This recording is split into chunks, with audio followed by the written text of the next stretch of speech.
चौथे हार्मोन की तरफ आते हैं। इसका नाम है ऑक्सीटोसिन। इसे लव हार्मोन भी कहा जाता है, इसे ट्रस्ट हार्मोन भी कहा जाता है। इसका स्ट्रक्चर थोड़ा सा कॉम्प्लिकेटेड है, वैसे मैंने बना दिया है। इसे लव हार्मोन भी कहा जाता है। ये माँ के प्रेग्नेंट वोमेन के दौरान, चाइल्ड बर्थ के दौरान पैदा होता है, जो कि पैदाइश को आसान बनाता है। इसके अलावा जब बच्चा माँ का दूध पीता है, ब्रेस्ट फीडिंग करता है, उस वक्त ये प्रोड्यूस होता है और माँ और बेबी के दरमियान एक बॉन्डिंग रिलेशनशिप पैदा कर देता है। इसी तरीके से दो दोस्तों के दरमियान, दो अफराद के दरमियान, दो बहन भाइयों के दरमियान जो ट्रस्ट का होता है वो पैदा करता है। एम्पैथी, एहसास पैदा करता है। एम्पैथी में दूसरों का एहसास होता है। इसके अलावा बॉन्डिंग करता है, मतलब रिलेशनशिप्स के दरमियान। तो आजकल की ज़िंदगी में, मैंने पहले भी एक लेक्चर में कहा था कि हमारी ज़िंदगी में हम रिश्तों को तोड़ रहे हैं। तो खुदा रिश्तों को तोड़ना बंद कर दें, रिश्तों को जोड़ना शुरू कर दें। हर रिश्ता अपनी अंदर बहुत इंपॉर्टेंस रखता है। सबसे मजबूत रिश्ता आपका अल्लाह ताला के साथ है। जब आप इबादत करते हैं, आपकी बॉडी में ऑक्सीटोसिन पैदा होगा, आपका अल्लाह ताला से रिश्ता मजबूत होता चला जाएगा। तो सबसे पहले छोटी छोटी इबादत से शुरू करें, छोटी छोटी नमाज़ों से शुरू कर लें। फजर की नमाज़ पढ़ लें, असर की नमाज़ पढ़ लें।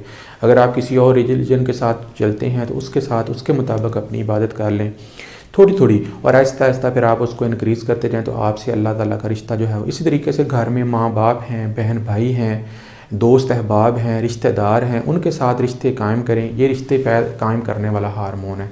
अगर आप किसी इंसान को हक कर लेते हैं, पंजाबी में कहते हैं जप्फी डाल लेते हैं, तो उसके अंदर ऑक्सीटोसिन हार्मोन पैदा हो जाएगा। आपको भी राहत मिलेगी, उसको भी राहत मिलेगी। इस्लाम की सबसे बड़ी खूबसूरती ये है, इस्लाम मुसाफ़ा करने का हुक्म देता है कि जब आप दूसरे मुसलमान भाई से मिलें तो उसके साथ हाथ मिलाएं। जब आप हाथ मिलाते हैं एक दूसरे इंसान के साथ तो उससे क्या होता है कि आपके जिस्म में ऑक्सीटोसिन पैदा होता है। ऑक्सीटोसिन जो है वो आपका जो ताल्लुक़ है, आपका जो रिलेशनशिप है दूसरों के साथ, वो बहुत मजबूत कर देता है। और अगर आप हग कर लेते हैं, उससे और ज़्यादा ऑक्सीटोसिन पैदा होगा, और ज़्यादा ताल्लुक़ जो है वह मजबूत होगा। इसी तरीके से रिश्ते बनाते जाएं, ताल्लुक़ बनाते जाएं, दोस्ती बनाते जाएं, बॉन्डिंग बनाते जाएं। बॉन्डों को तोड़े ना। तोड़ना टूटेगा कैसे? जब आप अपनी बॉडी में ऑक्सीटोसिन प्रोड्यूस ही नहीं होने देंगे। प्रोड्यूस कैसे नहीं होगा? आप बैठे हुए हैं अकेले कमरे में, किताबें पढ़ी जा रही हैं, मोबाइल के ऊपर गेमें खेली जा रहे हैं, कंप्यूटर पे खेली जा रहे हैं, टीवी के आगे ड्रामे देखी जा रहे हैं। ऐसे नहीं होता। विज़िट करें, दोस्तों के साथ चले जाएं, रिश्तेदारों के यहाँ चले जाएं, उनके साथ मिलें। अगर पॉसिबल है तोहफ़े तोहफ़ लेकर उनके साथ इंगेज हों, एक दूसरे के साथ मिलें। जैसे माँ बाप का रिलेशनशिप, माँ और बच्चे का रिलेशनशिप होता है, बहन भाई का रिलेशनशिप होता है, इनको कम से कम तोड़े ना, निकलें ज़िंदगी से।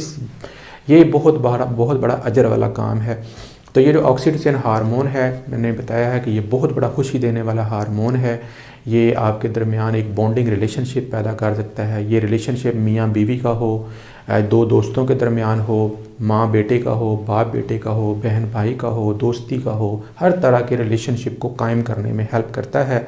और इसको बूस्ट कैसे करेंगे? बूस्ट आपने खुद करना है। अपनी ज़िंदगी से निकलेंगे, दोस्तों के साथ हाथ मिलाएंगे, हक करेंगे, जफ्फियाँ डालेंगे, मिलेंगे, घुलें मिलेंगे, ताल्लुक़ को जोड़ेंगे, तो ये हार्मोन जो है वो प्रोड्यूस हो जाएगा। इस तरीके